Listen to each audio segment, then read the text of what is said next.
मैंने इंट्रोड्यूस की थी, हुन आक्रमण के बारे में बताया था। हुन के बारे में थोड़ी सी जानकारी आपके लिए और इम्पोर्टेंट है। बेसिकली ये हुन जो थे, ये चीन के पास यहूची एक जाति रहती थी, यहूची या यूची या यहूची जाति, उसी की एक सब जाति थे, एक सब कास्ट थी। उसने जब एक्सपेंशन शुरू किया तो उसी के यहूची जाति ने जब अपने को एक्सपेंड करना शुरू किया, अपना विस्तार, तो कुषाण और शासकों ने भारत पर आक्रमण आरंभ कर दिए थे। फिर यहूची जाति जब अपने वेस्ट में फैलने लगी तो उसके कारण ये जो थे, कौन, हुण, इन्होंने भारत पर आक्रमण आरंभ किए थे। मैंने कल बताया था आपको कि हुण आक्रमण जो हमारा मेन फेज है वो स्कंदगुप्त का है। स्कंदगुप्त के ही काल में, जिस वक्त स्कंदगुप्त के काल में इन्होंने आक्रमण आरंभ किए थे, वो इनका पीक पॉइंट था। किसका? हुणों का था।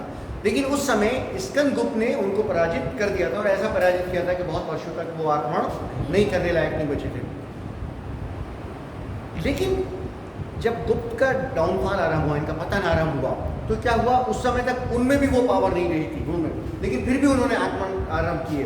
तो तोरामण, जिसका कल मैंने नाम आपको बताया था, उसने आक्रमण किया। और एक समय ऐसा भी आया कि राजस्थान, गुजरात, इवन उत्तर प्रदेश का कुछ पार्ट, ये कश्मीर, ये हुण के अधिकार में आ गया।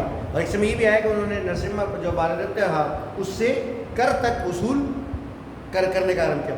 लेकिन उसके बाद फिर हम देखते हैं कि मेहरकुल जो है उसको बंदी बनाने जाने की भी हमें, मैंने आपको कल बताया था, बंदी बनाया गया था। लेकिन फिर ये हुआ कि उनका खुद का पतन आरंभ हो गया, उनका खुद का पतन आरंभ हो गया, जिसकी वजह से वो गुप्त के लास्ट पीरियड में हम देखते हैं कि वो कहाँ सिमट के रह गए, वो सिंध और कश्मीर के ऊपर ही सिमट कर रह गए। और ये पूरा भारत का भाग, एक समय तो ऐसा भी आया था कि मगध तक के उनका अधिकार, यानी गुप्त, ये पॉइंट याद रखिएगा कि गुप्त साम्राज्य जो है धीरे धीरे जब उसका विघटन हुआ, मैं भी उसके पॉइंट्स बताऊंगा आपको कि क्यों उसका पतन हुआ, तो सबसे अंत में कहते हैं कि जो कलिंगा का क्षेत्र था वो गुप्तों के हाथ से निकला। वो किसके हाथ से? गुप्तों के हाथ से। कौन सा क्षेत्र निकला? ये मगध जो उनका सेंटर था, जो उनकी राजधानी थी, वो उनसे पहले उनके हाथों से छिन गई। और कलिंगा का क्षेत्र जो था, यानी गुप्त सबसे अंत तक जिस क्षेत्र पर शासन करते रहे, वो कौन सा क्षेत्र था? वो कलिंगा का क्षेत्र। ये हुण जो थे, इन्होंने भारत के ऊपर बड़ा इम्पैक्ट डाला है। एक पार्ट ये भी समझा जाता है, इतिहासकार कहते हैं कि गुप्ताओं के डाउनफॉल में हुणों का बहुत बड़ा रोल है। लेकिन कुछ इतिहासकार कहते हैं कि इनका की रोल नहीं था, बल्कि ये सहायक सिद्ध हुए। सहायक सिद्ध हुए, की रोल ना हो, लेकिन एक कारण ये भी बने। कुछ इतिहासकार कहते हैं कि राजनीतिक इनकी प्रभाव से ज़्यादा इनके सांस्कृतिक प्रभाव हुए। ये भारत में जब इनका पतन आरंभ हो गया, लेकिन जो भारत में आ चुके थे वो यहाँ रहे। और फिर ये इसी हिंदू जो जाति थी, या जो हिंदू संप्रदाय था, इसी के अंदर ये मिक्सअप हो गए, इसी में इनका विलय हो गया। इन्होंने अपनी पहचान खो दी और उसके अंदर ये इस तरह से समर्पित हो गए कि एक दूसरे को डिफ्रेंशिएट करना संभव नहीं रहा। इसके कई कारण हैं, वो इससे मतलब नहीं। उस वक्त हिंदू जो धर्म था, उसमें ने भी अपने अंदर बहुत सारे परिवर्तन किए थे, जिसके बाद बहुत सारी उसके अंदर समर्पण की जो कैपेसिटी थी, उसकी जो एबिलिटी थी, वो बढ़ गई थी। तो हुण जो थे, उन्होंने बहुत सारी सामाजिक और सांस्कृतिक भारत को प्रभावित किया है। तो हुणों का प्रभाव जो है वो राजनीतिक से ज़्यादा, इतिहासकार कहते हैं कि क्या है, सामाजिक और सांस्कृतिक है। और गुप्त काल के पतन में उनका की रोल ना हो, लेकिन थोड़ा सा रोल उन्होंने प्ले किया है। कहते हैं ना कि मरे में को 2 लातें और मार दी। गुप्त तो वैसे ही उनका पतन हो रहा था, उन्होंने अपने आक्रमण के द्वारा। लेकिन जो इतिहासकार कहते हैं कि हुणों का बहुत ज़्यादा की रोल नहीं था, वो इसलिए कहते हैं कि अपने अंतिम समय में भी, जब गुप्त का डाउनफॉल था, उस समय भी जो थे, जो हुण आक्रमण थे, वो बहुत ज़्यादा प्रभावशाली सिद्ध नहीं हुए थे। मेहरकुल को और बंदी बनाए जाने की बात हो ही चुकी है, और उससे पहले के दौर में स्कंदगुप्त ने उनको किसी तरह से सक्सेसफुल नहीं होने दिया था। ये एक इसमें और अब आइए थोड़ा सा गुप्त साम्राज्य के पतन के बारे में, इसलिए कि इसके डाउनफॉल के जो कॉजेज हैं, जो कारण हैं, उनके ऊपर क्वेश्चन आता है कि कंसेप्ट क्लियर होना चाहिए कि गुप्ताओं का डाउनफॉल क्यों हुआ। उसके कई अलग अलग कारण हैं, जिसमें सबसे पहला कारण इंपॉर्टेंटली बताते हैं कि अयोग के उत्तराधिकारी स्कंदगुप्त के बाद स्पेशली फिर पुरुगुप्ता जो मैंने बताया था, वहाँ से जो गुप्त सम्राट बने, उनमें से कोई भी योग्य शासक नहीं था। कहते हैं कि स्कंदगुप्त इस समय तक बहुत सारी समस्याएं उत्पन्न होना आरंभ हो गई थी, परंतु स्कंदगुप्त जो कि स्वयं एक वीर, शौर्य और बहुत एबल एडमिनिस्ट्रेटर था और शासक था, इसलिए उसने उन तमाम समस्याओं पर कंट्रोल कर लिया।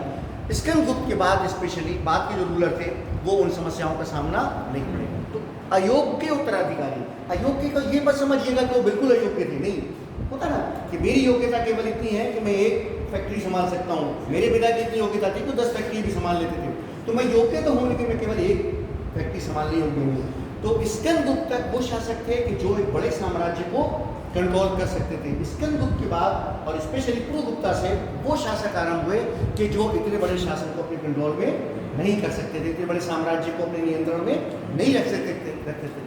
जब साम्राज्य बड़ा होगा तो उसकी समस्याएं भी बढ़ जाएंगी, उसमें ज़्यादा कॉम्प्लिकेशन पैदा हो जाएगा।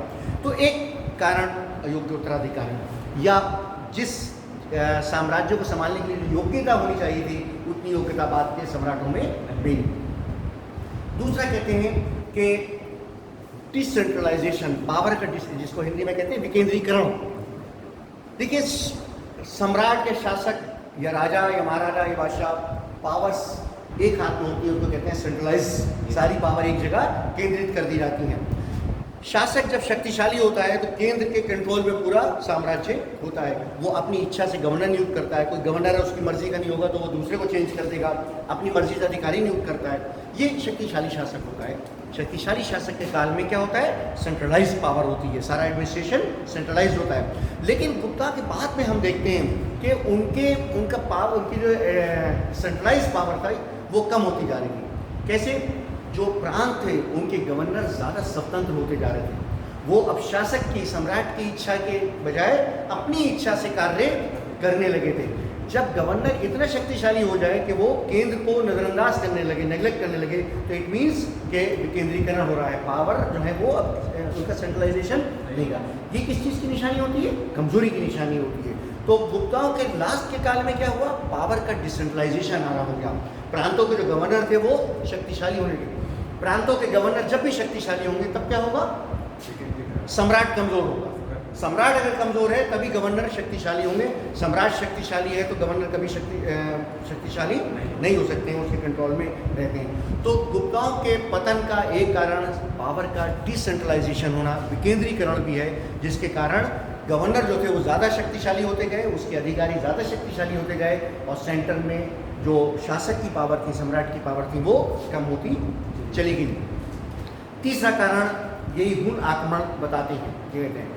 चौथा कारण एक और है जो इतिहासकार कहते हैं कि गुप्त सम्राट के अंतिम कालों में या साम्राज्य के अंतिम पीरियड में जो अधिकारी थे उनमें करप्शन बहुत आ रहा, करप्शन, भ्रष्टाचार जिसको कहते हैं। और वो गुप्ताओं के काल में मैंने आपको बताया था, उनके पतन में, गुप्ताओं के पतन में उनके अधिकारियों का रोल ये था कि वो क्रूर हो गए थे, बहुत अत्याचारी हो गए थे। नंद के बारे में था कि नंद शासक क्रूर थे, अत्याचारी थे। मौर्यंस के अधिकारी, जब मौर्यंस का पतन कब हुआ? जब उनके अधिकारी जो थे वो क्रूर होते चले जा रहे थे। यहाँ हम देखते हैं कि उससे ज़्यादा उनमें करप्शन हो गया, वो निजी स्वार्थों के लिए ज़्यादा काम करने लगे। उनमें आपस में प्रतिस्पर्धा, क्या कहते हैं, कंपटीशन या जेलसी और राइवलरी जो थी वो उनके अंदर बढ़ने लगी, जिसकी वजह से नुकसान किसको हुआ? साम्राज्य को।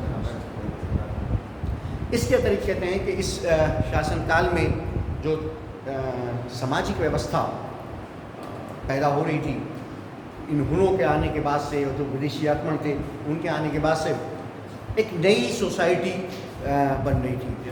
हिंदू कास्ट सिस्टम में मैंने बताया था कि 4 वर्ण इस्टेब्लिश हो चुके थे। 4 वर्णों में ये बात हो चुकी थी, ब्राह्मण, वैश्य, क्षत्रिय, शूद्र, सबके अपने अपने कार्य विभाग जो है वो डिवाइड हो चुके थे। लेकिन गुप्ताओं के काल में हम देखते हैं कि एक केवल जो सो कॉल्ड अछूत कहलाते थे वो तो अपनी पोजीशन पर थे, लेकिन इसके अलावा ब्राह्मण और क्षत्रिय जो थे वो एक दूसरे के कामों में हस्तक्षेप करने लगे थे। हस्तक्षेप का अर्थ यह है कि ब्राह्मण जो थे, वाकाटक शासक मैंने आपको बताया था, दक्षिण के जो वाकाटक शासक थे वो ब्राह्मण थे।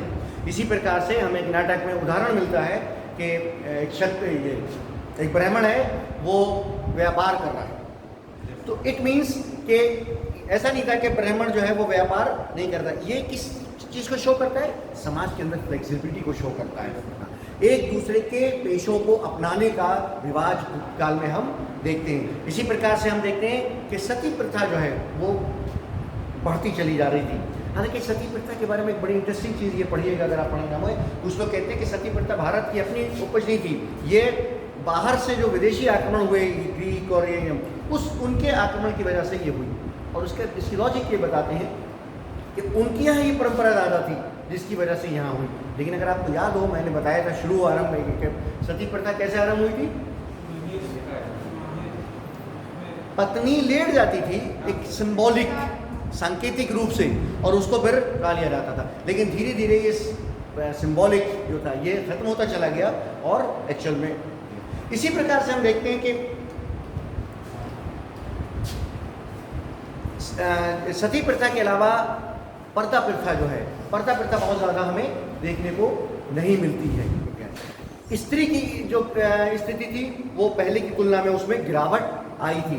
मैं बता भी दूंगा, लिखा भी दूंगा कि ये मैंने बताया भी था कि एक एज आमतौर पर निर्धारित की जाती थी कि इस एज में ही लड़की की शादी होगी, यंग एज में होती थी। लेकिन उसके बावजूद हम देखते हैं कि बहुत सी स्त्रियाँ जो हैं वो शिक्षा प्राप्त कर रही हैं, उस शिक्षा में उनका नाम हमें मिलता है। तो स्त्री या महिलाओं की स्थिति नीचे गिरने के बावजूद क्या था, वो शिक्षा के मैदान में, साहित्य के मैदान में कहीं ना कहीं अपनी पहचान बनाए हुई थी।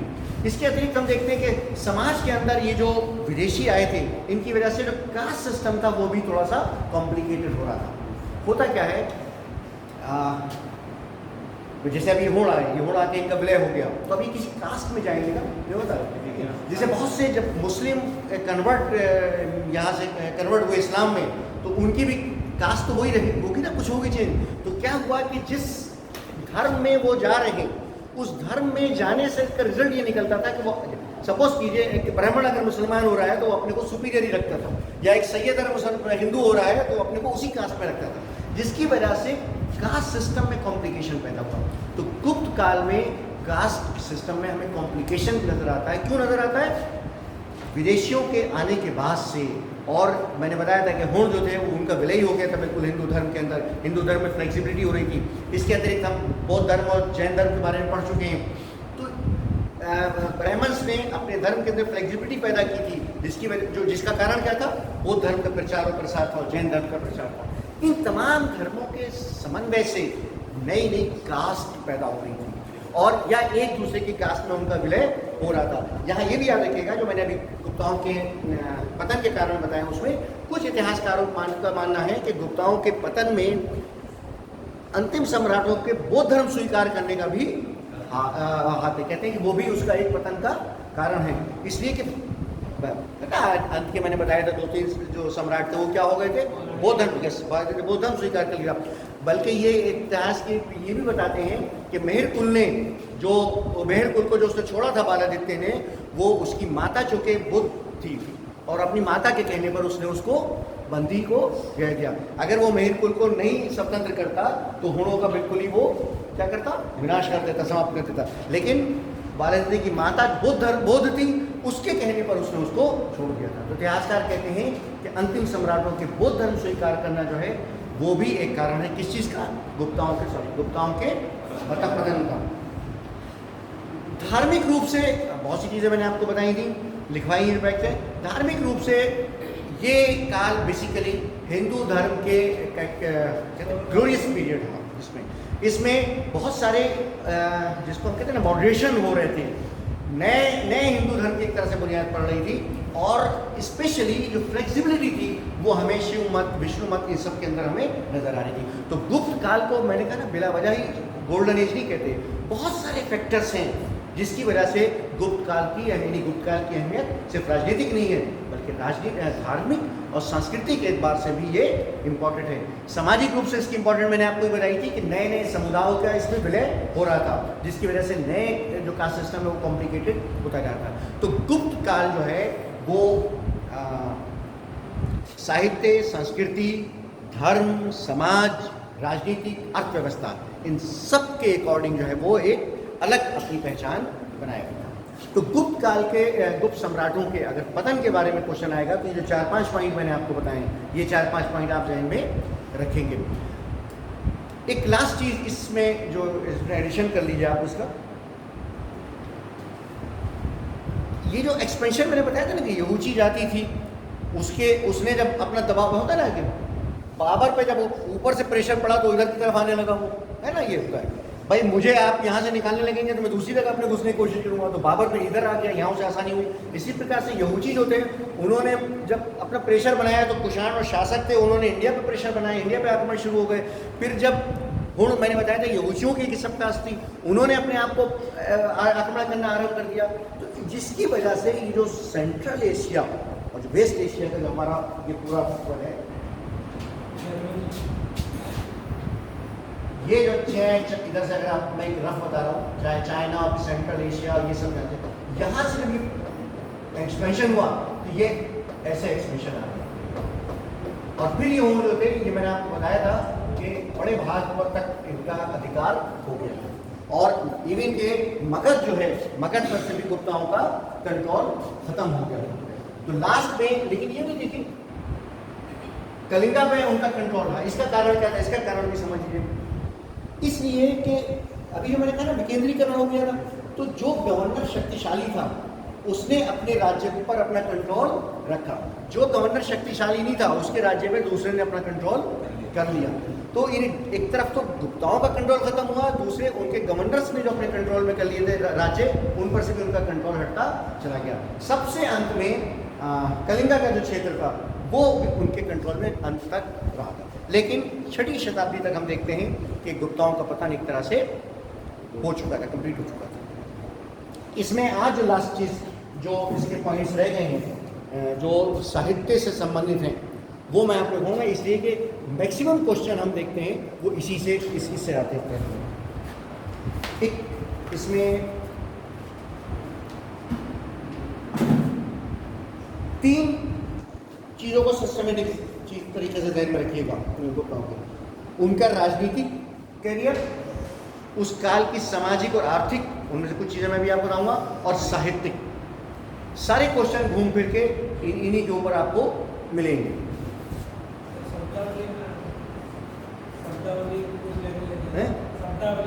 हाँ शब्दावली किस चीज से रिलेटेड होगी? साहित्य से रिलेटेड होगी, अर्थव्यवस्था, सबसे ज़्यादा अर्थव्यवस्था से रिलेटेड होगी।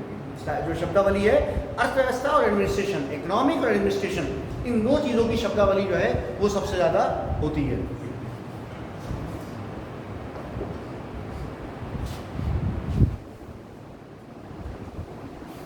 इसमें जो सब चीज़ें ये मैंने बता दिया आपको कि इसके कारण थे और इनके गाँव के इसमें होनी है। अब आइए साहित्य और लिटरेचर इस पीरियड का सबसे ज़्यादा इम्पोर्टेंट है। ये संस्कृत के भी विकास का पीरियड है। संस्कृत भाषा और संस्कृत साहित्य इस पीरियड में सबसे ज़्यादा विकसित हुआ है।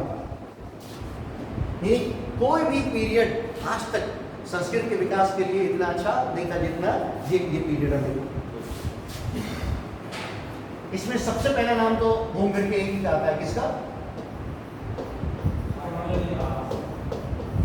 कालिदास का आता है।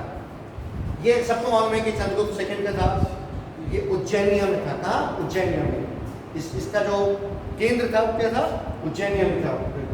इसकी कुछ चीजें इंपॉर्टेंट, जैसे इसकी प्रथम रचना कौन सी थी? ऋतु संहार। ऋतु संहार इसकी पहली रचना थी।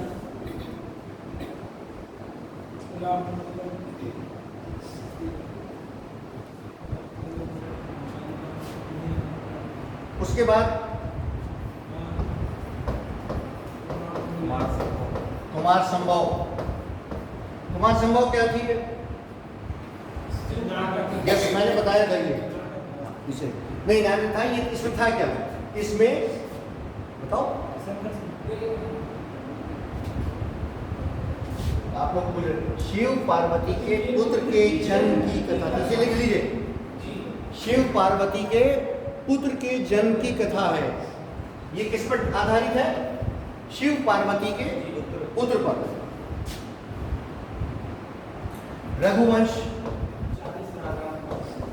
रघुवंश है। ये 40 इसमें इक्ष्वाकुवंशी।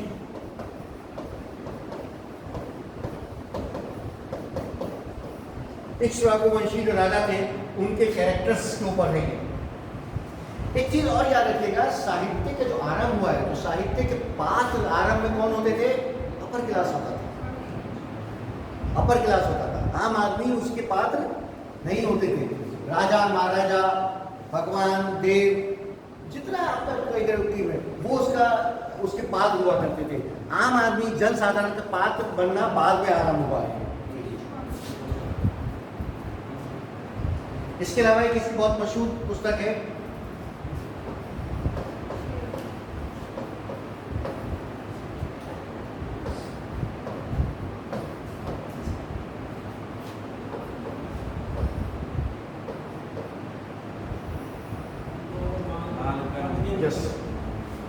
ये प्रथम नाटक है, वो प्रथम रचना थी और ये प्रथम नाटक है।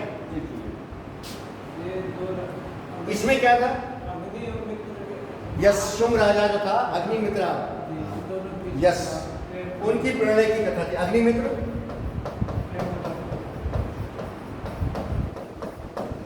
अग्निमित्र जो था शुंग राजा, उसकी ये प्रणय कथा थी।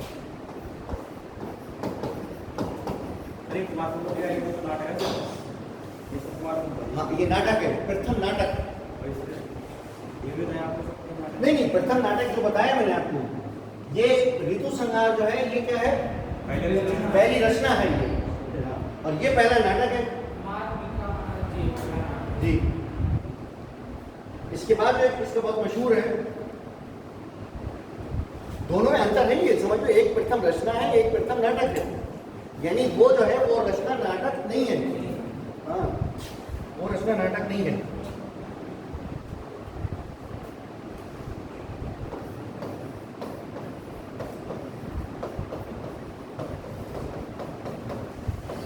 विक्रमो वर्षीय,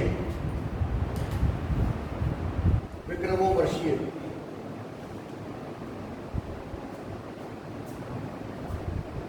ये उर्वशी के प्रणय कथा है, उर्वशी की। उर्वशी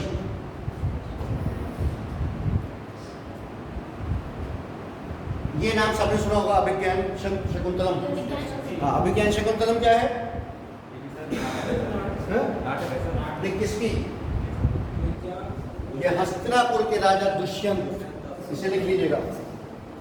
दुष्यंत तो कर्ण ऋषि की जो वो थी पुत्री शकुंतला, कर्ण ऋषि की पुत्री शकुंतला और दुष्यंत की कथा है इसमें। किसमें? अभिज्ञान शकुंतलम में, उसे लिख लीजिएगा। ये सबसे उच्च कोटि की रचना मानी जाती है। कालिदास की सर्वोच्च रचना कौन सी है? अभिज्ञान शकुंतलम। अभिज्ञान शकुंतलम जो है वो उसकी सर्वोच्च रचना मानी जाती है। और ये जो पुत्री थी, उस ऋषि की अपनी पुत्री नहीं थी, बल्कि उसने उसे लेके पाला था।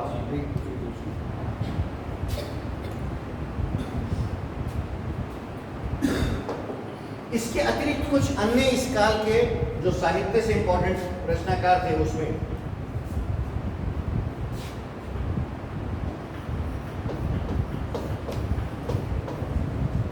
भारवी, इसके 18 रागों का महाकाव्य,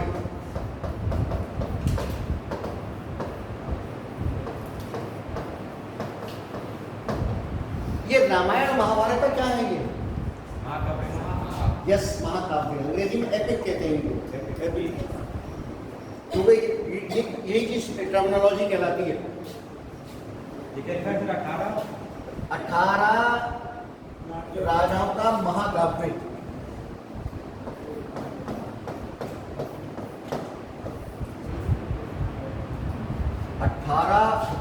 रागाओं का महाकाव्य।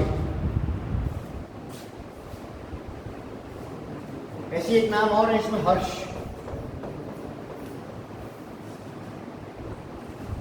एक नाम और है भास। ये इस काल के दूसरे कुछ अन्य रचनाकार हैं। अब आइए थोड़ा सा इसमें इंपॉर्टेंट, विशाखा दत्त नाम आपने पहले सुना होगा, मेरे मुंह से सुना होगा, पहले सुना होगा। विशाखा दत्त, इसकी 2 पुस्तकें बहुत रचनाएं बहुत मशहूर हैं। कवि चंद्रगुप्तम रविचंद्र गुप्तम और दूसरी मुद्रा राक्षस, मुद्रा राक्षस। अभी मैंने एक बताया था ना कि पहले कैरेक्टर कौन होते थे, अपर क्लास होता था। सबसे पहले जनसाधारण एक लोअर को जिसने कैरेक्टर बनाना शुरू किया उसका नाम शूद्रक था।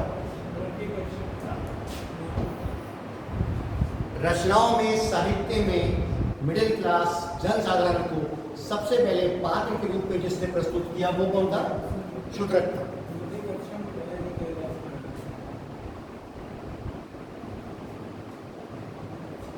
अश्वघोष का नाम इसमें बहुत मशहूर है। अश्वघोष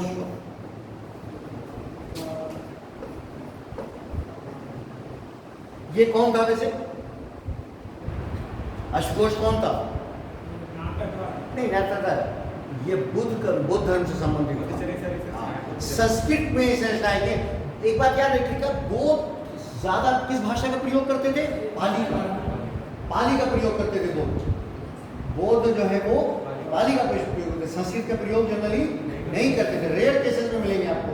तो ये जो वो है अश्वघोष, इसने संस्कृत का प्रयोग किया।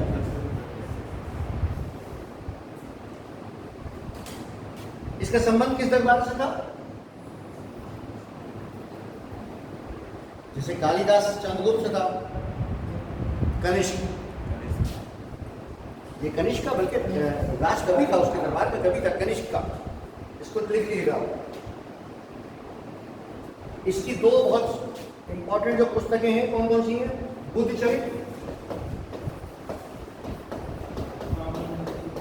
यस,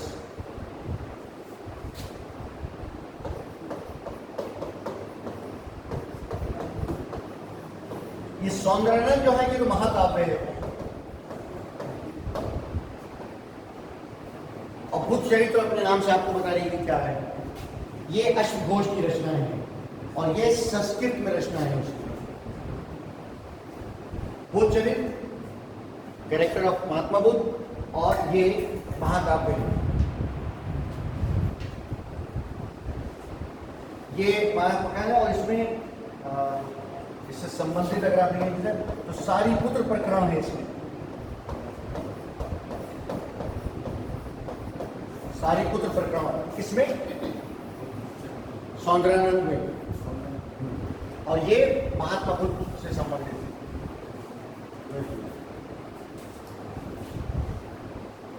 इसी काल का एक बहुत और है बादशाहन।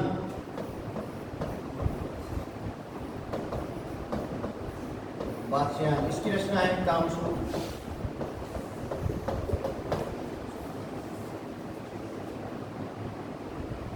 इसके अतिरिक्त एक बहुत बुद्धगुप्त, उसका है ब्रह्म सिद्धांत।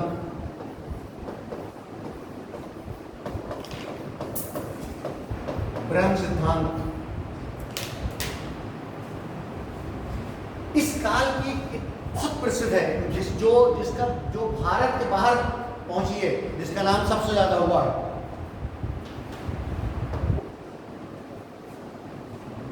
विष्णु शर्मा की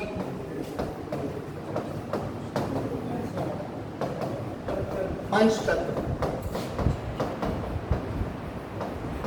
इसका अरबिक ट्रांसलेशन हुआ है अल कलीला व दमना के नाम से, जिस बात के हिसाब से ना मार्केटिंग सेल जो होती है कितनी भी थी, वो संस्कृत से भी ज़्यादा थी। अरब कंट्रीज में इसकी सेल हुई थी, सबसे ज़्यादा पॉपुलर हुई थी ये पंचतंत्र की कहानियाँ। आपने पता नहीं पढ़ी है, अगर नहीं पढ़ी तो पढ़िएगा। भारत के एंशिएंट लिटरेचर के मास्टरपीस है ये पंचतंत्र जो है। हाँ, अल कलीला व दमना। विष्णु शर्मा अरे ब्रह्म सिद्धांत भैया,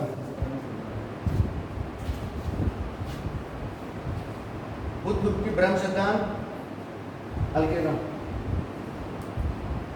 आर्यभट्ट का नाम सबने सुना होगा।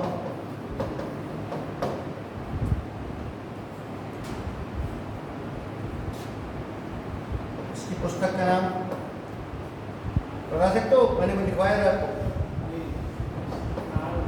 यस, आर्यभट्टियांग, आर्यभट्टियांग।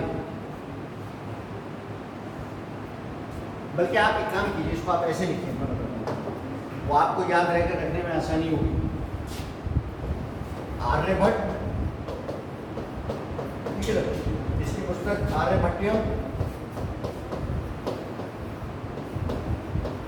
आर्यभट्टियम, और इसकी दूसरी पुस्तक है वो उसका नाम लीजिए दशगीतिक, दशगीतिक, दशगीतिक। ये किस चीज की है? मैथ बाय ज्योतिष। टॉपिक क्या है इनका? मैथमेटिक्स और ज्योतिष, आर्यभट्टियम।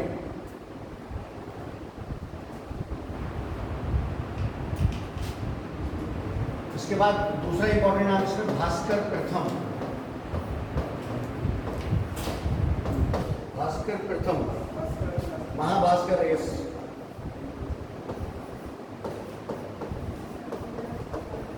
महाभास्कर। उसके अलावा एक लघु भास्कर है,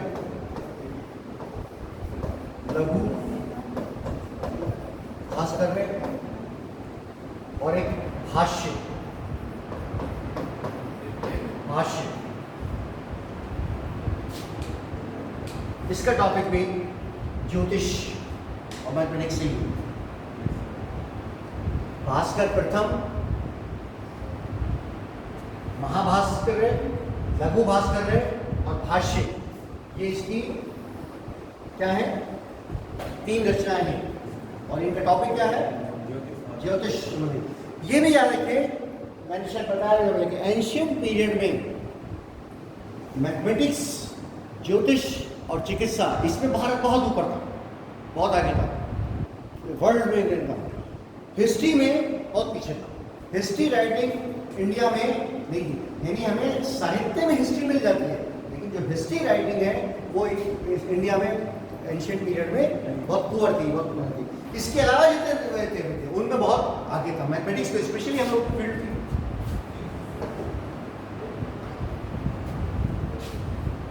ब्रह्मगुप्त की किताब में लिखा चुका ब्रह्म सिद्धांत, उसका टॉपिक क्या है? मैथमेटिक्स, यस, हाँ वही मैथमेटिक्स। और ये ज्योतिष, ज्योतिष बड़ी उसकी फील्ड थी, स्पेशलिटी की। और ज्योतिष के दोनों काम थे, यानी ज्योतिष से केवल ये नहीं था कि आप किसी का हाल बता रहे हैं, फ्यूचर बता रहे हैं, नहीं, ज्योतिष की एज ए विद्या ज्योतिष पढ़ी जाती थी और पढ़ाई जाती थी, इसके फील्ड में थी। उसके अलावा आपने एक नाम बहुत सुना होगा, वराहमिहिर का।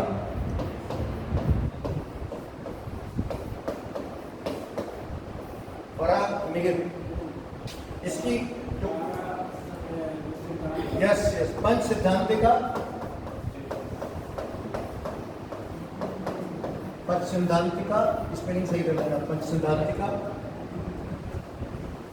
बृहत संहिता, बृहत संहिता, बृहत जातक,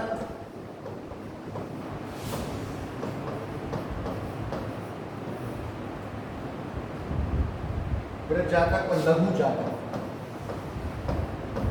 लघु जातक। ये सब ज्योतिष के ऊपर लिखी गई है। ये सब किस पर लिखी गई है? ज्योतिष के ऊपर। और आपको बहुत इंटरेस्टिंग बताऊं, इन्हीं पुस्तक के आधार पे जो मॉडर्न ज्योतिष है उसकी बेस भी इन पर रखी गई है वर्ल्ड के अंदर।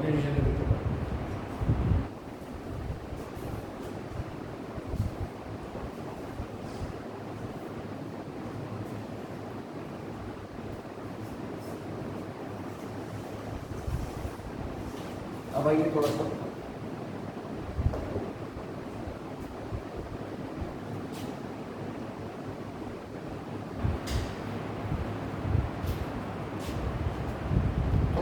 सामाजिक विषय की 2-3 चीजें आप लिख लीजिए। कायस्थ के बारे में मैं बता चुका हूं आपको, ये क्या थे? पद अधिकारी थे और बेसिकली लेख क्या कहते हैं उसे, रिकॉर्ड कीपिंग, लेखा जोखा, लेख लिया, ये इनकी फील्ड थी कायस्थ। ये बाकायदा इन्हीं प्रोफेशनल लिखने वाले थे जो प्रोफेशनल लेखक थे। कायस्थ, सारे रिकॉर्ड तैयार करना लिखना वो इनका फील्ड था, कायस्थों का। वर्ण व्यवस्था में मैंने बताया था कि बहुत सारी कॉम्प्लिकेशन आए थे, लेकिन उसमें एक चीज़ ये भी थी कि जो न्याय प्रथा थी वो वर्ण के हिसाब से अलग अलग थी। वर्ण के हिसाब से अलग अलग अर्थ ये था कि मैं दूसरी जाति का हूँ, सेम जुर्म के लिए मेरी सज़ा दूसरी थी, आपकी सज़ा दूसरी थी। ये इंडिया में जब फ्रेंच रिवॉल्यूशन हुआ है, फ्रांस की क्रांति हुई है, फ्रांस की क्रांति से पूर्व एग्जैक्ट पोजीशन वहाँ पे ये थी कि वहाँ तो एक शहर में फर्क था। शाहजहाँपुर में चोरी की सज़ा दूसरी, बरेली में दूसरी। शाहजहाँपुर में भी आपकी दूसरी, मेरी दूसरी, गांव गुजार से। तो ये क्या होता है ना, ये बेसिकली फ्रांस में लाभ होता था, इंडिया में तो बहुत पुरानी बात है। जैसे जैसे सोसाइटी डेवलप होती गई है वैसे वैसे इन चीज़ों का होती गई, खत्म होती चली गई।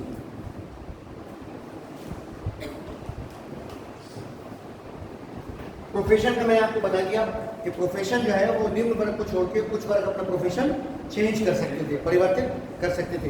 केवल अछूत जो 100 बार, अछूत कहना नहीं चाहिए कि 100 बार यूज होता था, वो केवल उस स्तर के उस सीमा में नहीं आते थे, उनके अतिरिक्त सभी उस सीमा में आते थे।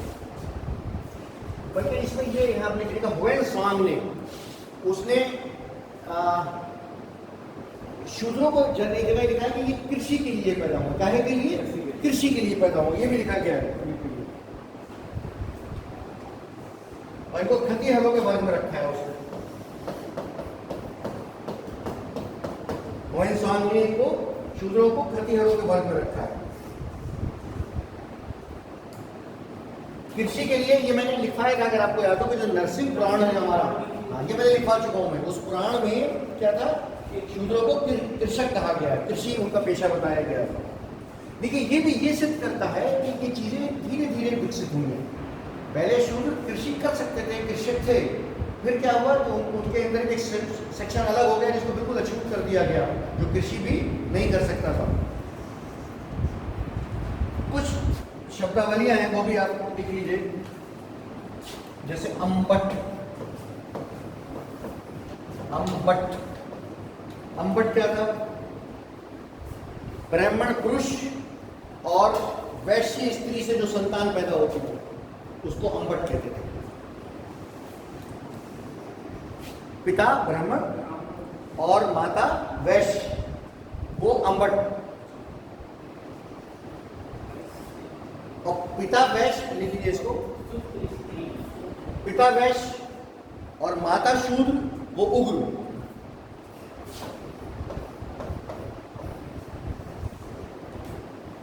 पिता वैश्य, माता शूद्र, वैश्य, उग्र।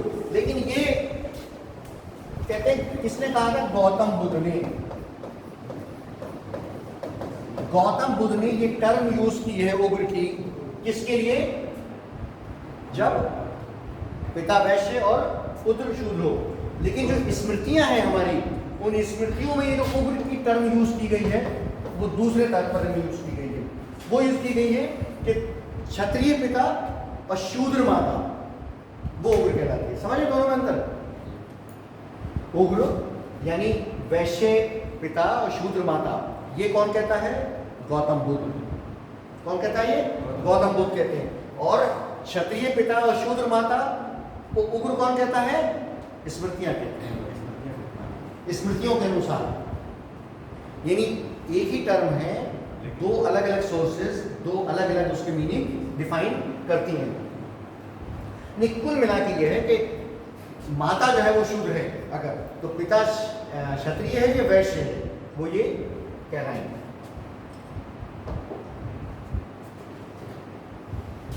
अच्छा, एक और इसमें आता है,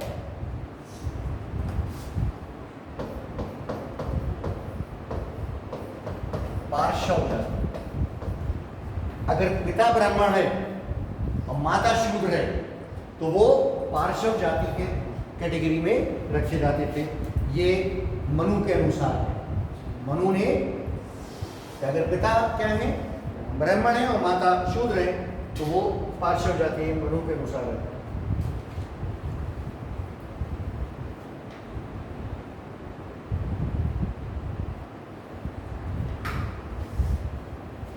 शब्द और लिख लीजिए।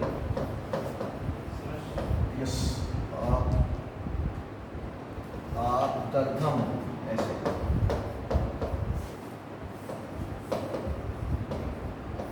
आदर्घम।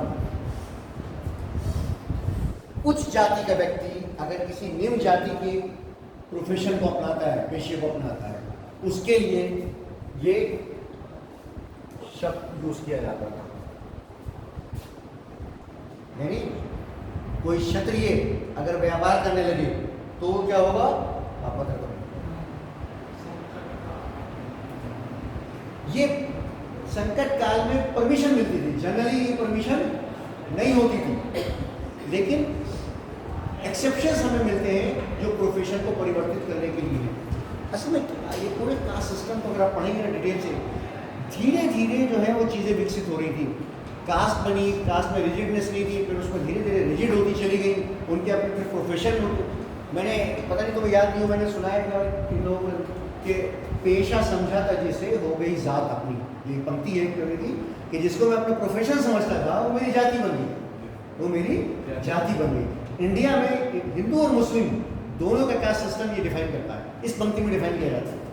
मुसलमानों में भी जो कपड़ा बनने लगा वो जुड़ा हो गया, वो लोहार गिरवा हो गया।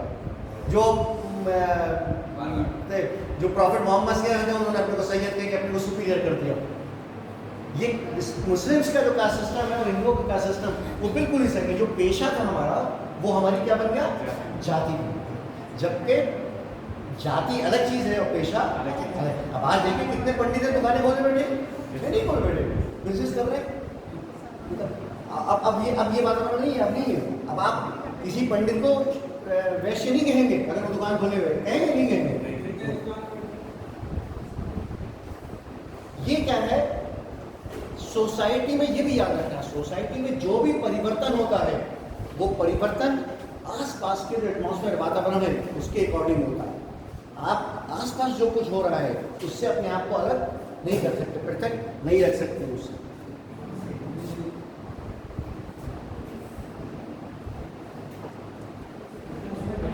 इंटरकास्ट मैरिजेस होती थी, इंटरकास्ट मैरिजेस भी होती थी।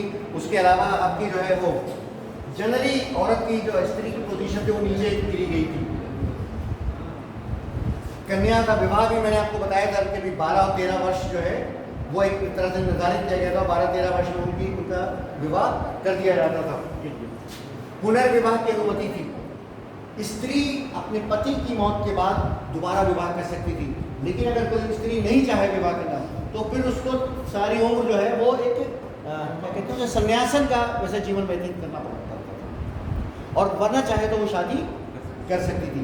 सती प्रथा भी केवल जो वॉरियर क्लास था, क्या कहते हैं वॉरियर क्लास को, युद्ध में जो रहने वाले क्षत्रिय लोग थे उनके अंदर ही थी सती प्रथा। एक परंपरा सती प्रथा से और निकल के आई जौहर, जो अभी हमें नजर नहीं आती, बड़े रेयर है, लेकिन आप देखेंगे मिडिवल पीरियड में हो जाएंगे तो हमें जौहर भी नजर आने लगता है। ये जो परंपराएं होती हैं ये बेसिकली युद्धकालीन होती हैं। कहते हैं कि सती की प्रथा भी आरंभ ऐसे हुई थी कि अब उसका पति मर गया, वो अब कौन उसकी रक्षा करेगा, उसके क्या वहाँ से इसके लिए आरंभ हुआ था। तो ये सोशल सिस्टम में जितने परिवर्तन हैं वो क्या है, उस जमाने की जो जरूरतें होती थी, आवश्यकताएं होती उसके हिसाब से होता था। उस जमाने की सबसे बड़ी आवश्यकता युद्ध करना थी, युद्ध के ऊपर ही सब कुछ टिका होता था। तो युद्ध से ही क्या होता था, नई नई सामाजिक परंपराएं भी उत्पन्न होती थी।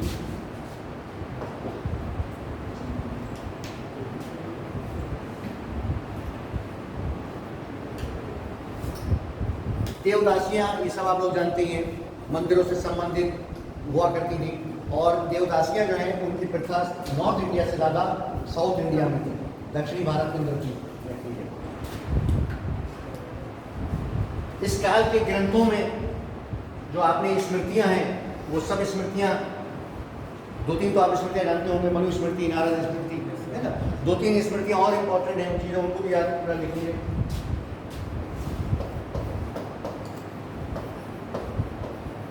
याज्ञवल्क्य के, नारद तो सब जानते ही हैं, नारद स्मृति,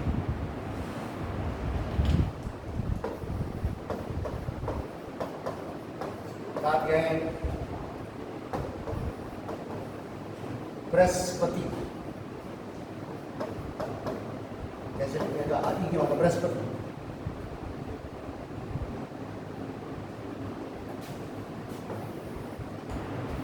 एक बहुत इंटरेस्टिंग चीज है, अगर आप केवल धर्म को उसको पढ़ेंगे तो स्मृतियां जो हैं वो धर्म की जो बहुत ही बेसिक चीजें हैं उनको डिफाइन कर रही होती हैं। वो धर्म की वो प्रैक्टिकल चीजें जो समाज से जुड़ी होती हैं। समाज से जुड़ने का मतलब ये कि जो एक धर्म में दो तरह के धर्म होते हैं ना, एक वो होते हैं मेरी पर्सनल है, मेरी पर्सनल पूजा पाठ है, नमाज है जो मैं कर रहा हूँ जाके। एक धर्म में वो चीज़ें हैं जो हम एक सोसाइटी में रहने के बाद एक दूसरे से हमारे संबंध होते हैं। स्मृतियों में जो एक सोशल कस्टम्स के ऊपर ज़्यादा फोकस है, यानी पर्सनल पूजा पाठ या पर्सनल रिचुअल से ज़्यादा जो समाज के अंदर आवश्यकताएं होती है, जो समाज के अंदर रीति रिवाज होते हैं, उन पर ज़्यादा फोकस किया गया है।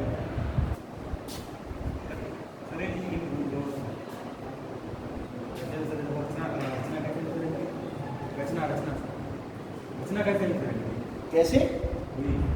किस चीज की रचना की तरह? स्मृतियों की रचना कैसे होगी? स्मृतियों की रचना मुझे मालूम, आप लोग बताइए स्मृतियों की रचना कैसे होगी? स्मृतियों की रचना कैसे होगी कौन बता सकता है? मुझे नहीं मालूम स्मृति।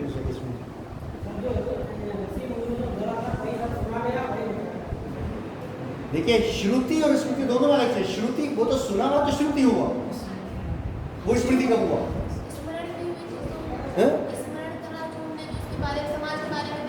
यस यस,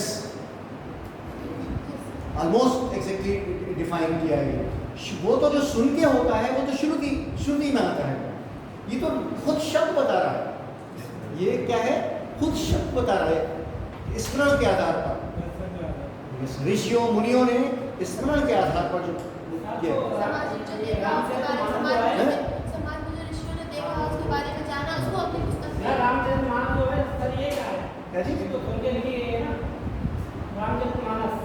नहीं, रामचरितमानस बिल्कुल अलग चीज है। इसमें इसीलिए रामचरितमानस को हिस्ट्री नहीं माना जाता, हिस्ट्री नहीं बनते हैं। हिस्ट्री तो वो होती है कि जो इस समय घटना घटी है उसी समय उसको लिखा गया है। ये जिस समय घटना घटी उस समय नहीं लिखी गई। ये क्या हुआ? स्मृति के आधार पर उसने बयान की, उन्होंने उसको बनाया और उन्होंने उसको लिखा। ऋषि मुनियों ने स्मृति के आधार पर उसको बताया और सुनने वाले ने उसको लिखा।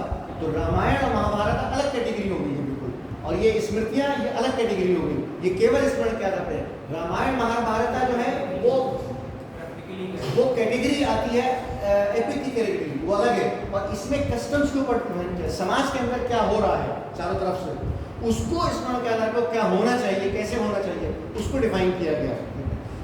स्मृति श्रुति दोनों के आधार पर हमारे पास ये साहित्य पहुंचा है। इसलिए कि जब महाभारत हुई थी उस समय महाभारत नहीं लिखी गई है, बहुत बाद में लिखी गई है।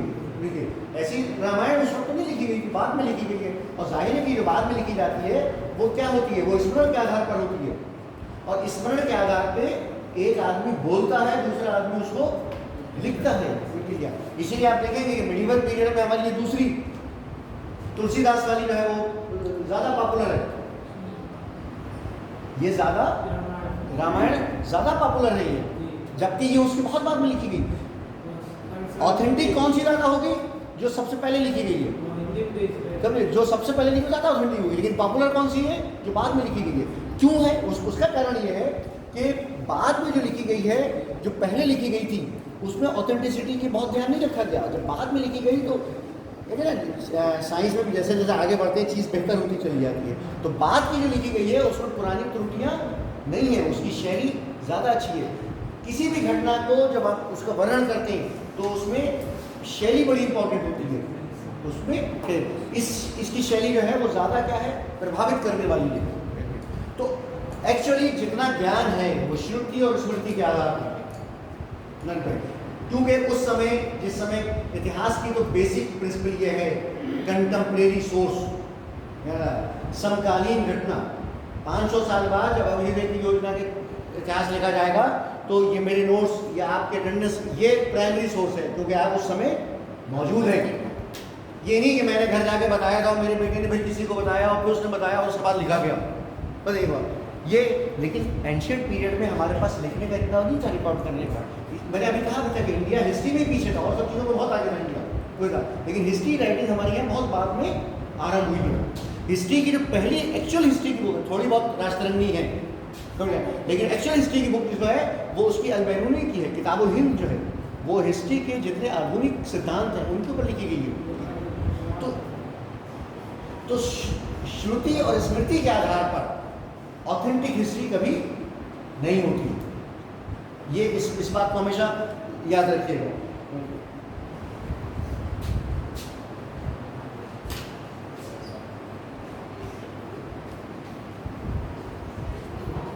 एकाध इसमें और नाम है जैसे नीतिसार,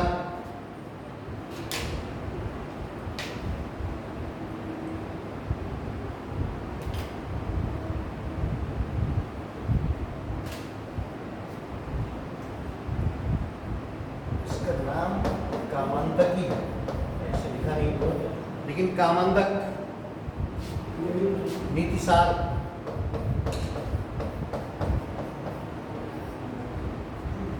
नीतिसार रचना किसकी है? कामांतक की। कामांतक ये भी इसी काल की रचना है। अमरकोश तो सबको पता है, इसमें लिखवाने की जरूरत नहीं है। अमरकोश अमर सिंह की लिखी हुई है, अमर सिंह की लिखी हुई अमरकोश है। बुद्ध घोष ने यहाँ ये सब बनाने के बाद में अलग से, लेकिन जो तीन पिताकाएं हैं, तीन पिताकाएं किसकी है? तीन पिताकाएं क्या है ये? हाँ, बौद्ध धर्म का कहना, उसको हम पढ़ेंगे बौद्ध धर्म का, लेकिन उन पिताकाओं की वो लिखी है उसने, उनका भाष्य लिखा है, वो लिखा है बुद्ध घोष ने इसी काल में। तीन पिताकाओं पर जो भाष्य लिखा है वो बुद्ध घोष ने लिखा है। हाँ, उसने भी लिखा है, उसके भी प्रसंग न्यायावतार इसी का है। न्यायावतार बुद्ध घोष का है।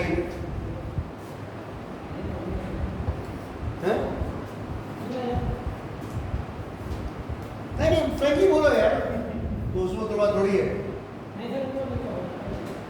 नहीं सही बता रही हूँ, ये सही बता रही हूँ, लिखवा चुका हूँ मैं।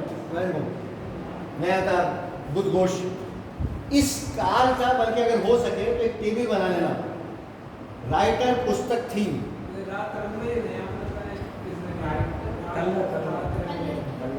राजधानी तो कलहनी की है, उसको तो छोड़ दीजिए। कश्मीर के पूरे इतिहास को, लेकिन वो बहुत हमारी मैंने अभी कहा था ना, भारत की पहली अगर ऐतिहासिक पुस्तक किसी को कहा जा सकता है तो उसी को कहा जा सकता है, जबकि इतिहास के सिद्धांतों पर वो पूरी नहीं उतरती है, लेकिन फिर भी उसमें इतिहास बकिया। तो इतिहास हम जितने स्रोत पढ़ रहे हैं, ये जो धार्मिक स्मृतियाँ हैं, धार्मिक श्रुतियाँ हैं, उपनिषद है, पुराण है, ये सब हमारे इतिहास के स्रोत हैं, इसलिए कि हमारे पास इसके अलावा कोई सोर्स ही नहीं होते इतिहास जानने के विषय। अगर हम इनको नहीं मानेंगे तो हमारा तो इतिहास ही खत्म हो जाएगा। और मैंने बताया था कि इसी वजह से इतने विवाद पैदा नहीं, इतनी कंट्रोवर्सीज है, अलग अलग इतने वचन है। दूसरी चीज़ ये भी याद रखें, उस काल में धर्म तो खैर आज बड़ी इंपॉर्टेंस है, धार्मिक आस्था से बड़ा और धर्म से बड़ा कोई जुनून नहीं होता, लेकिन उस समय जो रचनाएं थी वो धार्मिक ज़्यादा हो। अब तो हम एंटरटेनमेंट के लिए भी बहुत कुछ लिखते हैं, बहुत कुछ चीज़ें हो गई हैं, लेकिन धर्म तो था वो सबसे इंपॉर्टेंट फैक्टर होता था। और इसीलिए जितने धार्मिक ग्रंथ हैं वो हमें उस काल के सोशल इश्यूज़ के बारे में भी कुछ ना कुछ बताते हैं, पॉलिटिकल इश्यूज़ के बारे में भी हमें उस काल के धार्मिक ग्रंथ जो है वो बताते हैं। जबकि मैं फिर ये बात कह रहा हूँ कि वो इतिहास के ग्रंथ नहीं है, लेकिन हमें इतिहास बताते हैं बहुत सी चीज़ें। अगर हम उनको नहीं मानेंगे तो हम इतिहास कहाँ से लेके आएंगे?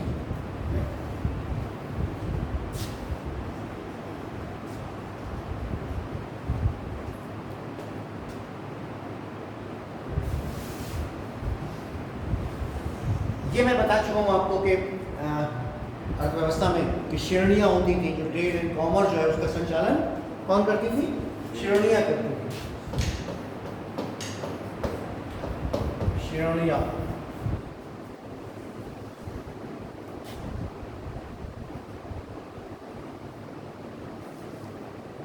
ये जो श्रेणियाँ थी इनके बारे में एक चीज़ ये याद रखिएगा कि एक तरह के अलग अलग सेक्टर की अलग अलग श्रेणी होती थी, यानी एक श्रेणी में केवल एक ही तरह के व्यापार का होता था, शिल्प व्यापार। यानी सपोज कीजिए वुडन इंडस्ट्री है, उसकी श्रेणी में केवल लकड़ी का चीज़ें बनाना, लकड़ी की चीज़ों को बेचना, लकड़ी उससे रिलेटेड सारी चीज़ें, उसकी श्रेणी अलग है। लोहार की श्रेणी अलग है, कपड़े की श्रेणी अलग है। हर एक श्रेणी में केवल एक ही सेक्टर होता था, हर सेक्टर की अलग अलग श्रेणियाँ होती थी, और वो श्रेणियाँ दोनों चीज़ें कंट्रोल करती थी। दोनों चीज़ों का मतलब क्या है, उनका प्रोडक्शन भी और उनको मार्केटिंग भी। हाँ, दोनों चीज़ें इन्हीं के कंट्रोल में हुआ करती थी।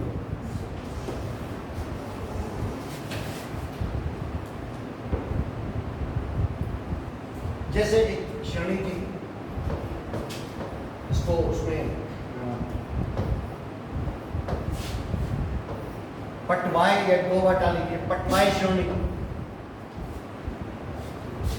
पटवाई कहीं डी के साथ भी लिखा मिलता है अंग्रेजी की किताबों में, पटवाई। ये रेशमी कपड़े की श्रेणी थी।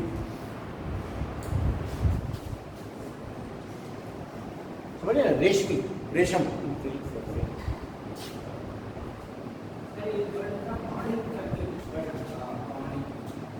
वाणी जो थी वो उनकी गिल्ड्स होती थी। ताजिरों की गिल्ड्स समझते ना, एसोसिएशन टाइप की होती थी। हाँ, आज की भाषा में यूनियन कह लीजिए आपको। ये श्रेणियाँ जो थी ये बैंकिंग का काम भी करती थी, इसमें ये भी आप ध्यान में लिख लीजिएगा। किसका? बैंकिंग का काम। यानी आज के टाइम में ना जिस तरह बैंक लोन देता है, ये श्रेणियाँ करती थी। कैसे करती थी, इसके पीछे पता क्या था?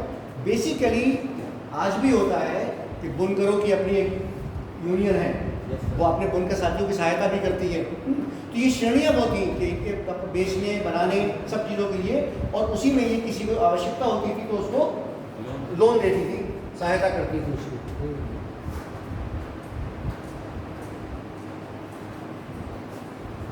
ट्रेड एंड कॉमर्स के यहाँ से जो बड़े शहर थे उस वक्त थे, वो शहर इन इंडिया फॉरेन ट्रेड को भी कंट्रोल करते थे।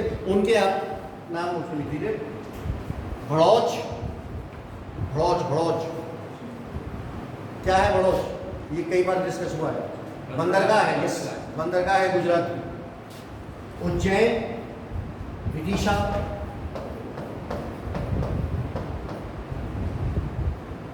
प्रयाग, पाटलिपुत्र, वैशाली, मथुरा, वैशाली, मथुरा, कौशाम्बी, ये सब क्या थे? बड़े नगर थे ट्रेड एंड कॉमर्स के अकॉर्डिंग। माल ढोने के लिए, लाने ले जाने के लिए गाड़ियां यूज की जाती थी, बैलगाड़ियां, जो जनरली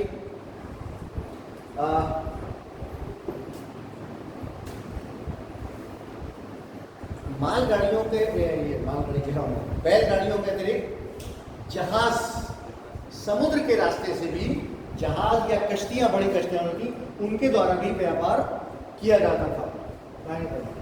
जिन जो दरिया यूज किए जाते थे, रिवर्स, जिन जो ट्रेड के लिए, उनमें गंगा, ब्रह्मपुत्र, यस,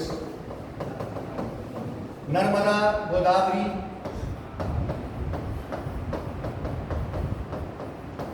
नर्मदा, गोदावरी, कृष्णा, कावेरी, कृष्णा, कावेरी, ये नदियां थी जिनके द्वारा व्यापार होता था। भड़ौस की बंदरगाह तो मैंने बताई थी आपको। देखिए, एक बंदरगाह जो है वो बंगाल की थी, ताम्रलिप्त, इसको लिख लीजिएगा, ताम्रलिप्त, ये बंगाल की बंदरगाह थी। और यहाँ से जो व्यापार होता था वो चीन, लंका, जावा, सुमात्रा, चीन, लंका, जावा, सुमात्रा, ईस्टर्न पोर्शन जो है, यस,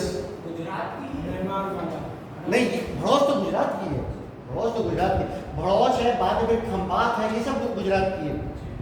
बल्कि अकबर ने पहली बार समुद्र भड़ौस में ही देखा था जाके, उससे पहले उसने समुद्र नहीं देखा था। ताम्रलिप्त बंगाल में है, बंगाल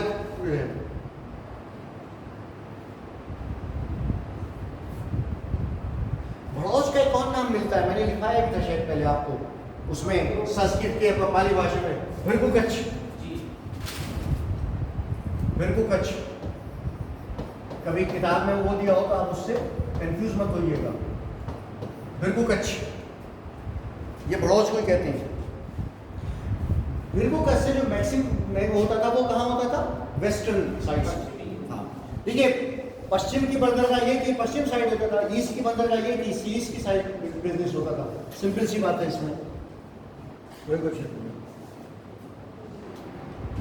जो चीजें हम एक्सपोर्ट और इंपोर्ट करते थे उनमें कुछ चीजें इंपॉर्टेंट, जैसे एक्सपोर्ट करने वाली चीजों में जो पढ़े उसमें कीमती पत्थर एक्सपोर्ट में, केसर, गरम मसाले। ये गरम मसाले ने तो बड़ा फसाद पैदा किया है, सारा दंगा इन्हीं का है। इन्हीं की वजह से यूरोपियंस आए और इतना बड़ा हंगामा हो गया पूरा। ये गरम मसालों की वजह से हो ना। और आज भी चिकन बगैर गरम मसाले के लिए बेकार होता है। आप अरब कंट्रीज में जाएंगे ना, वहाँ चिकन खाए मना ही किया था, वो गरम मसाले डालते नहीं उसमें, फीका बेकार हमारे मुँह तो चलता नहीं चिकन। तो गरम मसाले जो है वो बड़ी इंपॉर्टेंट चीज़ है। और आपको याद होगा इन्हीं अरब ये जो यूरोपियन कंट्रीज थे ये ठंडे थे, ये जब मीट रख सकते थे बहुत दिनों के, गरम मसालों के बगैर नहीं खा सकते थे। जब तुर्कों ने, ऑटोमन एम्पायर ने जो रूट था कॉन्स्टेंटिनोपल वाला, इस पर अधिकार कर लिया तो यूरोपियन परेशान हो गए, हम कहाँ से जाएंगे। तब उन्होंने वास्को डी गामा और कोलंबस निकले थे भारत की तलाश के लिए। जो कोलंबस गलती से अमेरिका पहुंच गया और ऐसी गलती की कि सब भुगत रहे हैं आज तक उसी गलती को। अमेरिका अगर कोलंबस नहीं डिस्कवर करता तो अमेरिका नहीं होता ना, सब सुकून से रह रहे थे। तो ये क्या था, ये भी इन्हीं के लिए हुआ। तो मैं ये बताना चाह रहा हूँ ये सारा गेम इसी तिजारत के लिए था गरम मसालों की, कि वो उनका ज़मीन का रूल खत्म हो गया यूरोपियंस का, उस पर मुसलमानों का, तुर्कों का कंट्रोल हो गया। अब वो कैसे जाने देंगे, तो उन्होंने समुद्र का रास्ता निकाला। तो समुद्र के रास्ते से कोलंबस निकला तो वहाँ पहुँच गया। बाद में वास्को डी गामा यहाँ आया तो यहाँ पर अंग्रेजों ने कब्जा कर लिया। तो ये सारा फसाद किसने पैदा किया? गरम मसालों ने पैदा किया। देखिए हिस्ट्री में कितने इफेक्ट्स कहाँ जाते हैं आप खुद पूछ सकते। मैंने बताया था आपको, बल्कि मैंने आप ही की क्लास में उदाहरण दिया था उसका, शाहजहां जहांगीर किसके काल में जो उसने राज किया था उसका बेटी का, तो उसने कहा था कि सोना तोल के दे दो इसको बादशाह ने। तो उसने कहा नहीं हुजूर मुझे सोना नहीं चाहिए, आप मेरे कौम को फ्री ट्रेड करने की परमिशन दे दीजिए बगैर टैक्स के। आप देखिए ये उनकी राष्ट्रीयता थी, उस काल में राष्ट्रीयता थी जब हम एक दूसरे के खिलाफ अंग्रेजों का साथ दे रहे थे। जिस समय हम अंग्रेज बिला बिला थोड़े दुनिया पर उन्होंने हुकूमत की है, उनकी राष्ट्रीयता देखिए कि उस वक्त उनका व्यक्ति अपने आप सोना, हम तो होते मैं कहता था मुझे मुझे तो सोना मैंने धारण कर लेके, उसे कहा नहीं मुझे नहीं चाहिए, आप मेरे जो देशवासी हैं इनको ट्रेड करने की इजाज़त दे दीजिए परमिशन। और हम उसके 200 साल बाद क्या अपने अंदर ये राष्ट्रीयता नहीं पैदा कर पाए, अंग्रेजों का साथ देते रहे। तो ये क्या है, भारत से बहुत पहले मेंटली आगे बढ़ चुका था। चलिए आइए टाइम पर केसर इसमें लिख लीजिए आप, जो एक्सपोर्ट की चीज़ें हैं, पत्थर हो गया फिर केसर हो गया, हाँ गरम मसाले, उसके अलावा नारियल, हाँ नारियल, नील के हो तो अंग्रेजों तक के ज़माने में था। हाथी दांत की चीज़ें, हाथी दांत की चीज़ें, प्रोडक्ट्स उसके हाथी दांत के। इंपोर्ट में बहुत चीज़ें, मेनली उसमें चीन का जो रेशम होता था। देखिए स्मगलिंग क्या होती है, इलीगल व्यापार को स्मगलिंग कहते हैं ना भाई। जो व्यापार लीगल है वो तो व्यापार हो गया, और जो व्यापार इलीगल है वो स्मगलिंग है। तो कोई भी चीज़ जो आप बगैर परमिशन के इलीगली लेके जा रहे हैं वो स्मगलिंग है।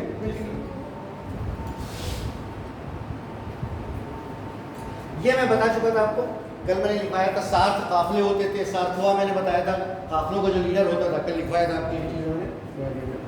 इनका नेता सार्थवा कहलाता था लीडर, और सार्थ काफलों को कहते थे।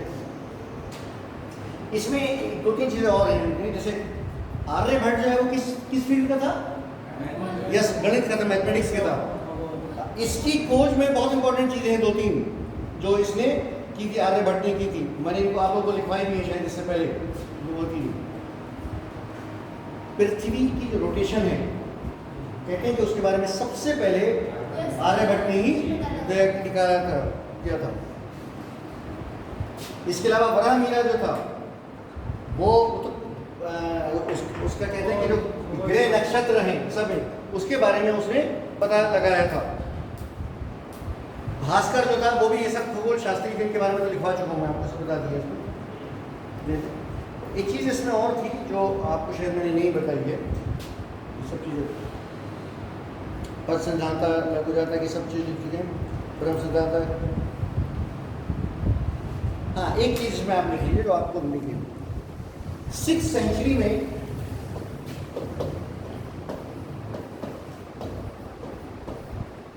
वाम भट्ट ने अष्टाग हृदय लिखी है, पुस्तक है, क्या नाम है? अष्टाग हृदय। ये चिकित्सा से संबंधित है।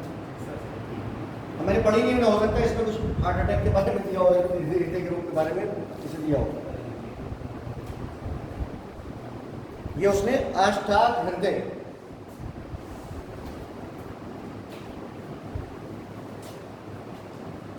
ऐसी एक नाम अभी नहीं आया इसमें, धर्मंतरी का।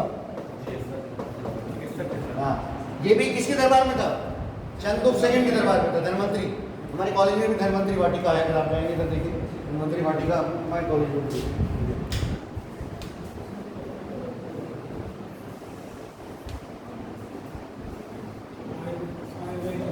इसकी एक किताब भी है, अगर आपने पता नहीं लिखी होगी को, नवनीत का,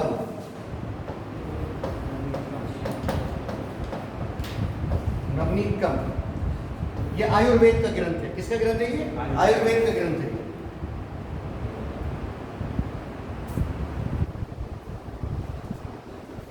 एक व्यक्ति और था, पालकाप्पे। यस, पालकाप्पे, हस्त्यायुर्वेद।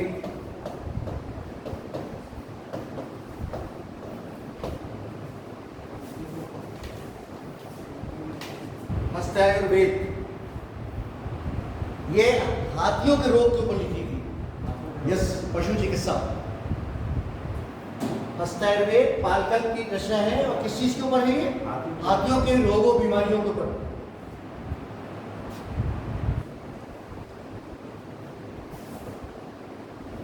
पाई की वैल्यू कौन बताएगा? 22/7। कहते हैं मैक्सिमम एक्यूरेट इसको किसने बनाया था? आर्यभट्ट ने बताया। आर्यभट्ट ने बताया था।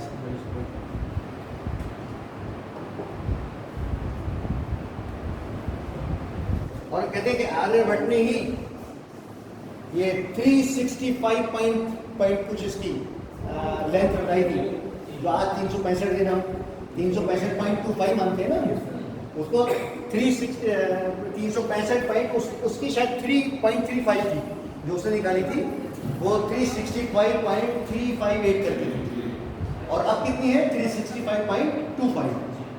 लीप ईयर जब भी तो होता है ना, ये तो मालूम है ना। 0.25 इसी को हमारे मोरारजी देसाई जो थे, प्रधानमंत्री थे ना, वो 29 फरवरी को पैदा हो गए थे, तो उनकी वर्षगांठ 4 साल में एक बार आया करती थी मोरारजी देसाई की।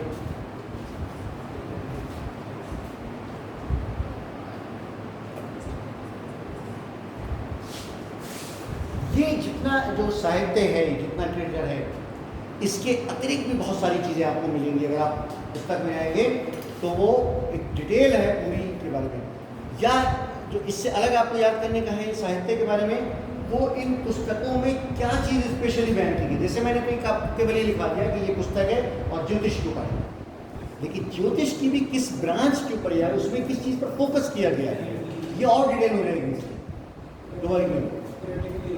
ये बहुत डिटेल चीज़ें उसमें हो जाएगी। तो आपको साहित्य से रिलेटेड जनरल चीज़ें याद रखें, रचनाकार, पुस्तक, उसका थीम, या कुछ जो स्पेशल इन्वेंशंस हैं वो चीज़ें याद रखनी। प्रशस्तियाँ जो गुप्तकालीन है, प्रयाग प्रशस्ति को हम कई बार डिस्कस कर चुके हैं, ठीक है। क्रिया प्रशस्ति, ये किसने लिखी थी? हरिशेष की थी और समुद्रगुप्त के काल में। ये प्रशस्तियां मैच करने को देती, किस काय को देते? मैच करने को, कि कौन सी प्रशस्ति किसकी।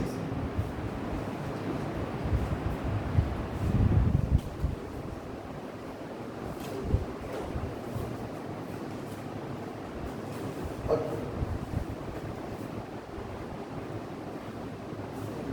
उसके बाद उदयगिरी, नहीं, ये वीरसेन, ये किसके काल का था? चंद्रगुप्त सेकंड के काल का। तीन चीजें, प्रशस्ति किसने लिखी, कौन का स्थापक था और किस काल में हुई। ये समुद्र का गुप्त, ये चंद्रगुप्त सेकंड, वीरसेन। जो मैच होता है वो किसी क्वेश्चन इसी प्रकार से उसका मैच करने के लिए हो।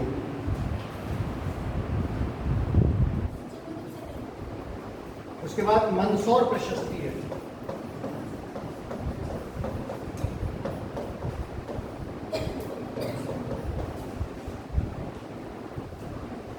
ये वत्समी, वत्समी,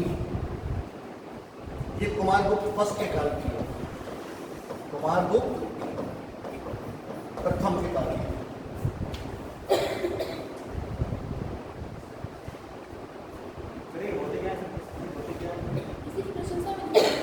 अरे आजकल किसी नेता के बहुत अभिनंदन करते हैं ना, तो उसको एक प्रशस्ति पत्र भी दिया जाता है, अभिनंदन पत्र होता है कि आपने ये कारनामे अंजाम दिया, आपको जो हमारे जो है ये प्रशस्तियाँ बेसिकली हो सकता है उस जमाने में खुद शासक कहता हो, नहीं तो मैं गवर्नर हूँ, मैंने अपने शासक के लिए प्रशस्ति पत्र दिखाया। उसमें अब क्या है, ये केवल वो नहीं होते थे, अभिनंदन पत्र नहीं होते थे, प्रशस्ति नहीं थी। इसमें उसके बारे में वो जानकारी होती थी, वो ऐतिहासिक जानकारी है ना, कुछ ऐतिहासिक जानकारी को हम इन प्रशस्तियों से हमें पता चलता है।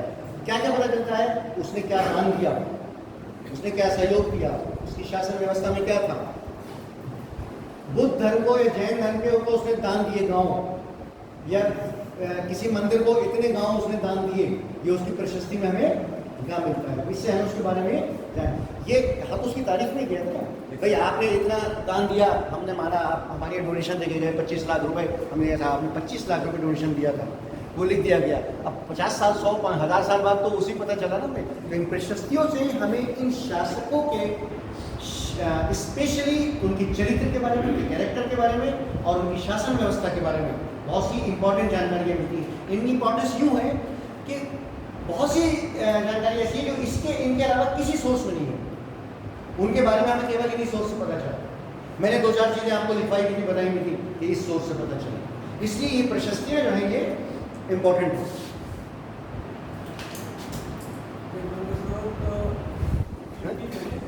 यस यस, इनको हम थोड़ा सा जब आर्किटेक्चर बारे में पढ़ेंगे तो अलग से पढ़ेंगे। इस काल के कुछ मंदिर जो इम्पोर्टेंट है उसमें जैसे सांची का मंदिर है, सांची का मंदिर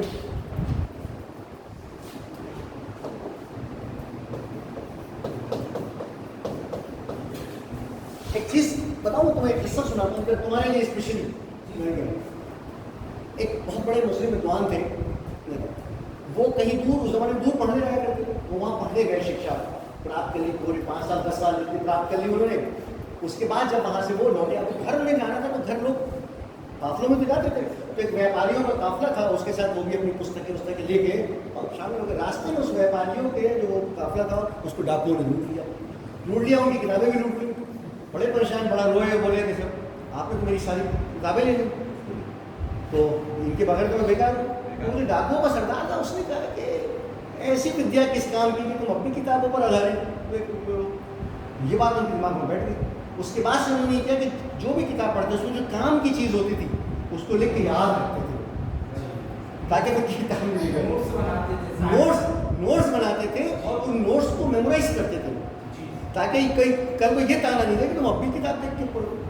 तो टीचर के लिए तो मुश्किल है, किताब देखनी मजबूरी है उसकी, लेकिन ऐसे स्टूडेंट को मैं कंडीशन देना है, इनके नोट्स बना के केवल नोट्स को पलट के मत देखो क्या लिखा है, वो याद रहना चाहिए। ठीक है, सांची का मंदिर बहुत इंपॉर्टेंट है। इसके अलावा जो है वो तिगवा का विष्णु मंदिर है, एरन का विष्णु मंदिर है, पार्वती मंदिर है, नशना का पार्वती मंदिर, ये लिख लीजिए है ये, इनको इसी तरह से लिख लीजिए। सांची का मंदिर, तिगवा का विष्णु मंदिर, एरन का विष्णु मंदिर,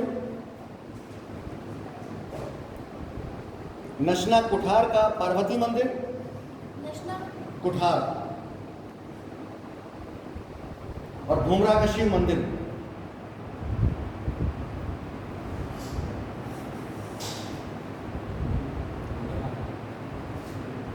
इसी तरह से एक है लक्ष्मण मंदिर, कहाँ का है वो लक्ष्मण, सिरपुर का लक्ष्मी मंदिर,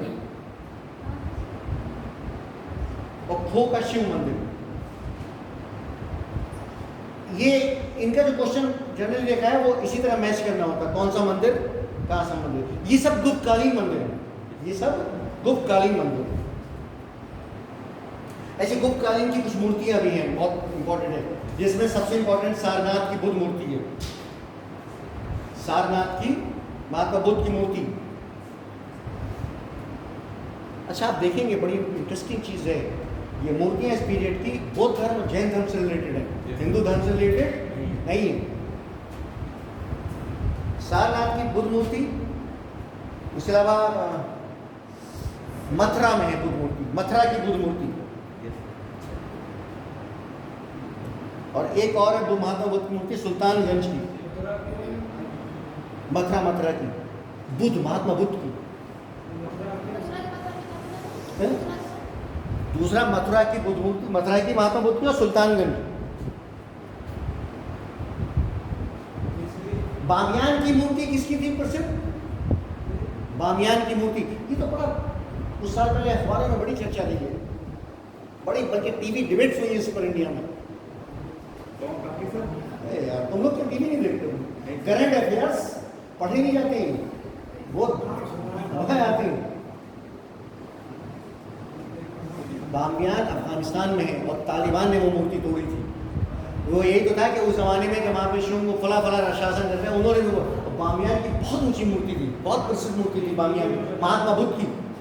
गंधार आर्ट की वो प्रतीक थी, वो गंधार आर्ट का सैंपल थी वो। अरे अभी इसी क्रिकेट में जब तालिबान की हुकूमत आई थी ना, पहले अमेरिका के आक्रमण से पहले जो तालिबान की जब हुकूमत आई थी, अब तो तालिबान दोबारा आ गया।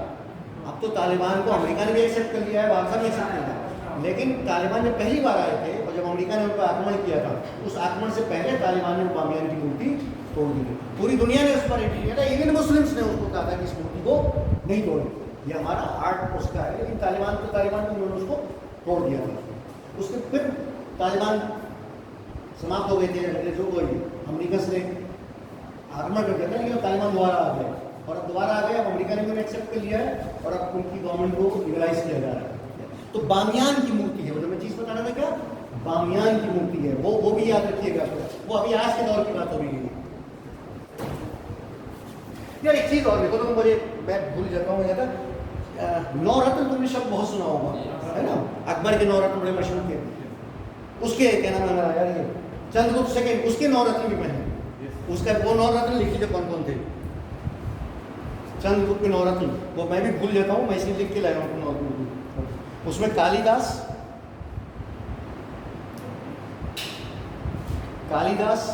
अमर सिंह ये नहीं समाजवादी वाले, अमर सिंह, अमर कोश वाले, हाँ, धनवंतरी, यस। उसके अलावा कुछ नाम है, शंकु,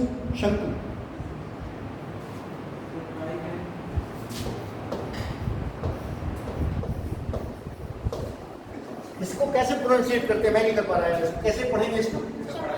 शपनक, ये भी एक नाम है इसकी नवरत्नों में।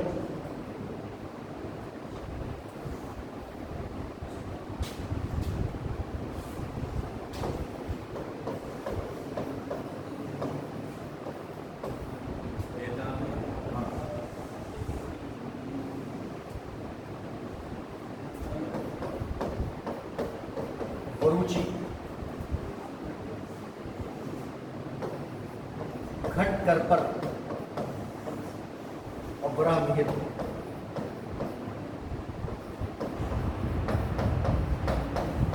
सही जगह से छांट के निकाले अलग अलग किस्मों से, तब ये अकबर कह रहा हूँ, सॉरी, चंद्रगुप्त सेकंड की नौरत जी, बेताल भर, बेताल भर हो गए नो,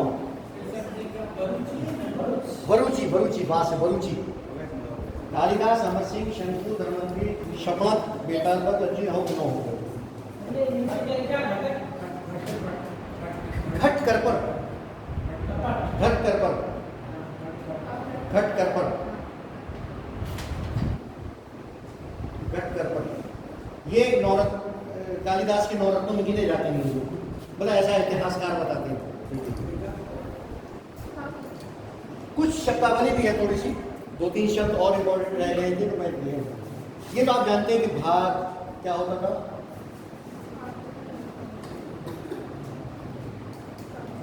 भाग जो जमीन से राजा को कर दिया जाता था वो भाग यस कहलाता था, और भाग भोग दो शब्द में इसीलिए कह रहा हूं, भोग जो राजा को उपहार के रूप में दिया जाता था जमीन से। मैंने मेरी फसल हुई बड़ी अच्छी, एक तो मैंने टैक्स दिया जो था, एक मैंने राजा को अपनी खुशी से गिफ्ट दिया, वो भोग कहलाता था। इसी प्रकार से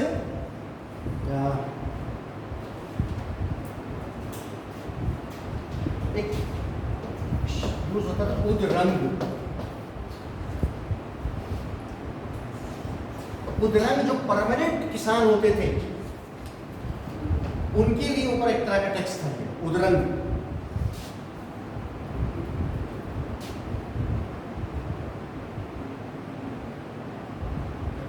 इसी प्रकार से एक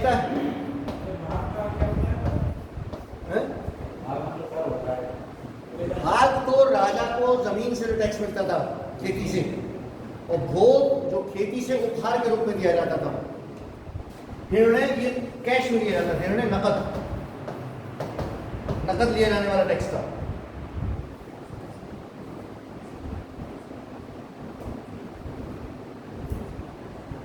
ऐसी एक उपरिकर भी था, उपरिकर, ये भी उद्रंग और उपरिकर, ये दोनों जो परमानेंट किसान होते थे, यानी वो नहीं बटाई वाले नहीं, उनसे जो टैक्स लिया जाता था वो था ये।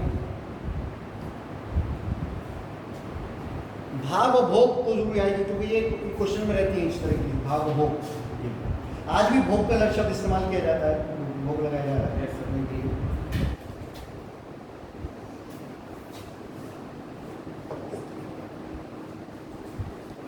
इसको तैयार करते वक्त देखिए, अगर आप मेहनत कर सकते हो तो एक शब्दावली की टेबल बनाइए, एक शासकों की टेबल बनाइए, उन शासकों के काल की इंपॉर्टेंट घटनाओं को उस तरह से आपको जब रिवाइज करना होगा तो आपको आसानी हो जाएगी, आपको एक साथ एक जगह वो चीज़ें मिल जाएंगी।